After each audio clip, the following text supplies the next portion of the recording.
Hello everyone, সকল বড়দেরকে জানাই প্রণাম এবং ছোটদেরকে অনেক ভালোবাসা। ভিডিওর প্রথমেই দেখে আপনারা বুঝতে পেরে গেছেনই যে এই ভিডিওটা কি নিয়ে হতে চলেছে।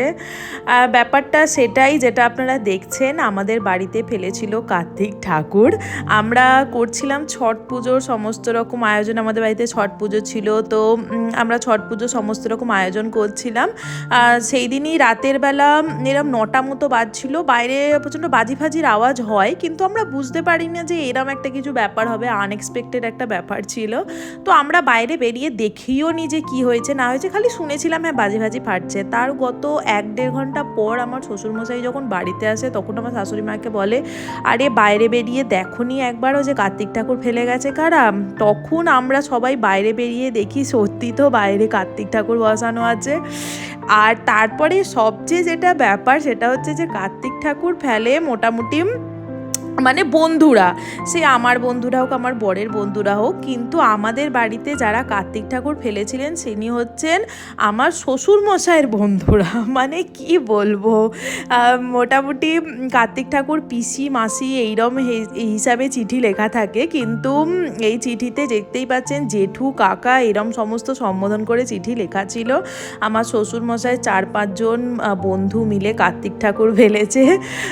যাই হোক, কার্তিক আমার বর ওপরে কাজ করছিল, ওয়ার্ক ফ্রম হোম চলছিল, আমার শাশুড়ি মা ডাক দিতে ও আবার এলো, এসে আবার ওপরে ঠাকুর নিয়ে গেল, দিয়ে তারপরের দিন এবার কিছু করার নেই, কার্তিক ঠাকুর যখন ফেলাই হয়েছে পুজো তো ওনাকে করতেই হবে।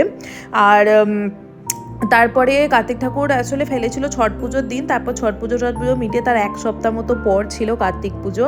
আর ওই ভিডিওটা আমি ওখান থেকেই এখানে কন্টিনিউ করছি। তো আজকের দিন ছিল কার্তিক পুজো, ঠাকুরমশাই সব ঠিক হয়ে গেছিলো, সব জিনিসপত্র সাজানোর টাজানোর নিয়ে চলে এসেছিলাম। আর দিয়ে এখানে সকালবেলা ঘুম থেকে উঠে আমি চলে গেছিলাম ঠাকুর ঘরে সমস্ত রকম ঠাকুর মানে সাজাতে, কারণ কি ঠাকুরমশাই বলে রেখেছিল মোটামুটি আপনারা আয়োজন করে রাখবেন। আর কোনো ঠাকুর পুজোর আয়োজন হলে ঠাকুরকে নিজের থেকে সাজানো টাজানো তো খুবই ভালো লাগেই, সে যে কোনো ঠাকুরই হোক না কেন ঠাকুরকে সাজানো তার সমস্ত কিছু খুবই ভালো লাগে। আর যেহেতু কার্তিক পুজোর ব্যাপার আর আমাকে আমার বরকে বসতে হতো পুজোয়, তার জন্য আমার শাশুড়ি মা বলেই দিয়েছিল যে তুমি নিজের হাতে সমস্ত কিছু সাজাবে যা পারবে, আর কোনো রকম অসুবিধা হলে আমাকে জিজ্ঞাসা করবে।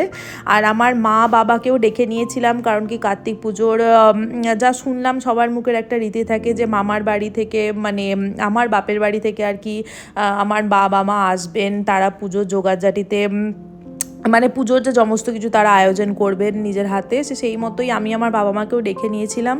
আর এদিকে শাশুড়ি মা নিচে সমস্ত কিছু খাবারের দায়িত্ব নিয়ে নিয়েছিলেন, কারণ কি যারা কার্তিক ফেলেছিলেন তাদের, তারপর আশেপাশে কিছুজনকে খাওয়াবার ছিল, তো উনি খাবারের দায়িত্ব নিয়ে নিয়েছিলেন। আর আমি আমার মা মিলে ওপরে ঠাকুর ঘরে গিয়ে সমস্ত রকম জিনিসপত্র রেডি করছিলাম, সাজাচ্ছিলাম। ঠাকুরমশাই বলেছিল উনি 5টা 5:30টার সময় আসবেন। আর ব্যাস তারপরে সব আয়োজন হয়ে গেছিলো, ঠাকুরমশাই নিজের কথা মতো ঠিক 5টার সময় চলে এসেছিলেন।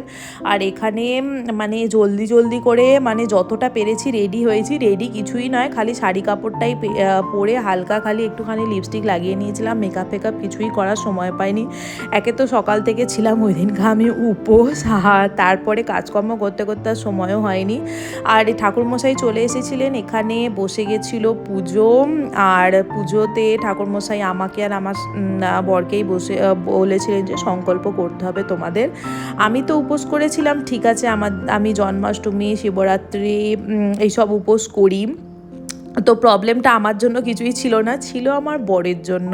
মানে ওর এত বছরে ও প্রথমবার করেছিল উপোস, মানে লিটারালি আমাকে দুপুরবেলা বলছে যে আমি কি একটুখানি খেয়ে নেবো, তো আমি বললাম ঠিক আছে খেয়ে নাও, কোনো অসুবিধা নেই, আমি উপোস থাকছি। কিন্তু বেচারা না খায়নি, শুধুমাত্র ফলের রস আর একবার লিকার চা খেয়েছিল। বেচারার মুখ পুরো শুকিয়ে গিয়েছিল, কারণ বলছে আমি এত বছরে আমি প্রথমবার কোনো উপোস করলাম।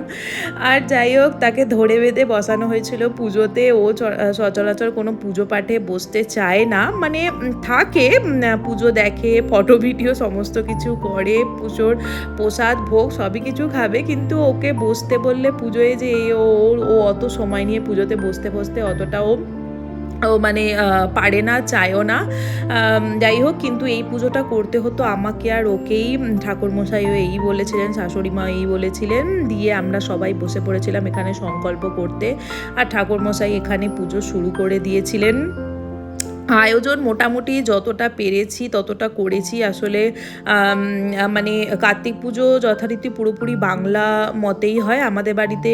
সচরাচর যে আমাদের হিন্দুস্তানি যারা পণ্ডিত মশাই থাকেন তাদের দ্বারাই সমস্ত কিছু পুজো হয়, কিন্তু কার্তিক পুজো যেহেতু বাঙালি নিয়মে করতে হয় সেহেতু আমার বাবা এক পণ্ডিত মশাইকে বলে দিয়েছিলেন। আর আমার মা বাবা আসলে বাঙালি মতে পুজোর রীতিনীতিটা একটু বেশি করে জানে। আমার শ্বশুরমশাই শাশুড়ি মা একটু হিন্দি মতে রীতিনীতিগুলো জানে। যা হয় আমি প্রথম থেকেই বলে এসেছি, আমাদের হচ্ছে হিন্দুস্তানি বাঙালির একটা কম্বিনেশন, কারণ আমরা যে জায়গায় থাকি সেখানে দুটো রীতিনীতি মেনে জেনেই আমাদের চলতে হয়। তো তার জন্য মা যেরমভাবে বললো, মাও আসলে কার্তিক পুজো করেছে তো অনেক বছর। তার জন্য মা যেরমভাবে বললো সেরমভাবে আয়োজন করে আর ঠাকুরমশাইয়ের থেকে পরামর্শ নিয়ে আমরা সমস্ত রকম নৈবেদ্য, কাটা ফল, ঠাকুরের জন্য লুচি, আলু ভাজা, যা প্রসাদ হয়। আর কার্তিক পুজোর কিছু কিছু স্পেশাল নিয়ম আছে, মানে কার্তিক ঠাকুরকে আসলে মানুষ ছেলে হিসাবে পুজো করে, তার জন্য তার খেলনা, বই পত্র, বিছানা সমস্ত কিছু বাবা সব জোগাড় জাটি করে সুন্দরভাবে নিয়ে এসেছিল। আর ঠাকুরমশাইকেও জিজ্ঞাসা করাতে উনি বললেন না, কোনো রকম ত্রুটি হয়নি, মানে আয়োজন সমস্ত কিছু খুব ভালো হয়েছিল, যতটা পেরেছিলাম যতটা মনে করে করেছিলাম। আর বাবা মা সমস্ত কিছু জিনিসপত্র জোগাড় করে ওরা একেবারে নিয়েই এসেছিলো। এখানে দেখতেই পাচ্ছেন ঠাকুরের হাতে ঘুড়ি, লাটাই, ব্যাট, বল, বইপত্র সমস্ত কিছু ঠাকুরকে দেওয়া হয়েছিল, কারণ কি কার্তিক পুজোতে এরমভাবেই সাজানো হয়। সো আমি এটা প্রথম বছরই কার্তিক পুজো করছি, কারণ কি আমার বিয়ে বললাম 4 বছর হয়েছে, 4 বছরে কেউ কার্তিক ঠাকুর ফেলেনি, এই প্রথম বছর কার্তিক ঠাকুর ফেলেছে।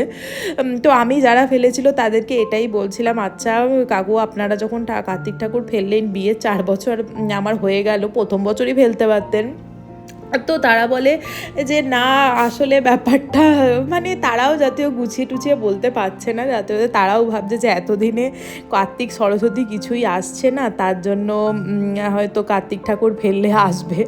যাই হোক, তাদের মানে তারাও আমাদের বড় গুরুজন, তাদের হিসাবে তাদের যেটা ঠিক মনে হয়েছে তারা করেছে, সেটাতে আমাদের কোনো আপত্তি নেই।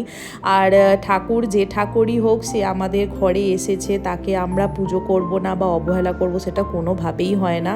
আমার শ্বশুরমশাই, শাশুড়ি মা, আমার মা বাবা তো খুবই খুশি, মানে আমাদের থেকে। যাই হোক, আমার কার্তিক পুজো এরমভাবেই সম্পন্ন হলো। আপনারা জানাবেন অবশ্যই আজকের ভিডিওটা কেমন লাগলো। আর ব্যাস, সেখানেই আমার ভিডিওটা শেষ করছি। সবাই ভালো থাকবেন, সুস্থ থাকবেন।